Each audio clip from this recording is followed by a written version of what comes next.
Ang aral sa malupit na pagsubok. Noong unang araw ng klase, may isang batang estudyante na nagngangalang Juan. Si Juan ay kilalang masigla at palaging handang harapin ang anumang hamon sa buhay. Isang araw, dumating ang pinakamalupit na pagsubok sa kanyang buhay. Isang malakas na bagyo ang dumaan sa kanilang bayan, na nagdulot ng malawakang baha at pagkasira ng kanilang tahanan. Nawalan ng kuryente at pagkakataon na makapasok sa paaralan.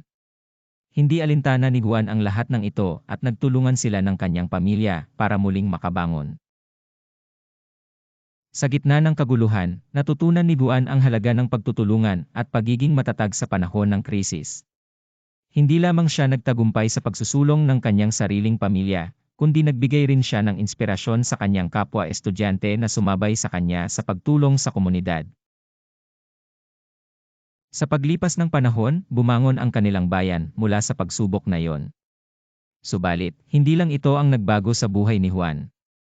Natutunan niyang ang tunay na tagumpay ay nagmumula sa pagkakaroon ng malasakit sa iba at pagiging handa na magbigay ng tulong kahit sa pinakamalupit na sitwasyon.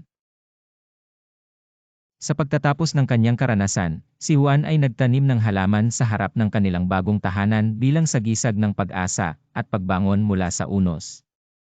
Ipinamulat niya sa lahat ang kahalagahan ng pagiging matatag, masipag, at may malasakit sa kapwa, dahil ito ang nagbibigay saysay sa tunay na kahulugan ng tagumpay.